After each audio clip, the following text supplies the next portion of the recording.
তিন নম্বর প্রশ্ন। আসসালামু আলাইকুম শেখ। ওয়ালাইকুম আসসালাম রাহমাতুল্লাহ। আমার বাবা একজন ব্যবসায়ী। আমার বাবার অনেক টাকা লোন হয়ে গেছে। এখন ওনার কাছে কোনো টাকা নেই, না লোন পরিশোধ করার মতো না ব্যবসা করার মতো। এখন উনি ব্যাংক লোন নিতে চাচ্ছে। লোন নিয়ে ব্যবসা করলে কি ব্যবসার টাকা হারাম হবে? জি, নিঃসন্দেহে হারাম।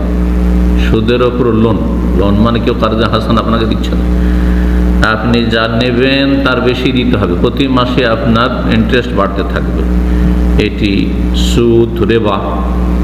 আর রেবা ধ্বংসাত্মক গুনাহ, যা মানুষের দুনিয়া ধ্বংস করে, শরীর স্বাস্থ্য ধ্বংস করে, মানসিক শান্তি ধ্বংস করে, পারিবারিক শান্তি ধ্বংস করে, ধন সম্পদের বরকত ধ্বংস করে, পরকাল ধ্বংস করে, জান্নাতের পথ বন্ধ করে দেয়, জাহান্নামের পথ খুলে দেয়।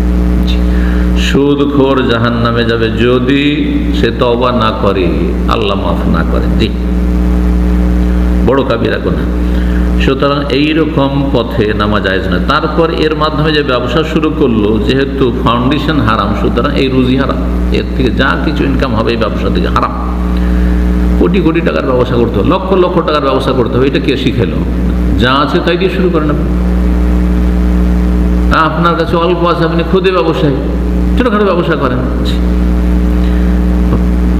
আপনার কোনো ক্ষমতা নেই আর বড় বড় স্বপ্ন, এগুলি আসলে দুনিয়াদার লোকদের কাজ, দিনদার লোকের কাজ নয়, আল্লাহ ভীরু তার পরিচয় নয়। আল্লাহ হেদায়েত দান করুন, ঋণ মুক্ত করুন এবং হালাল উপার্জনের তৌফিক দান করুন।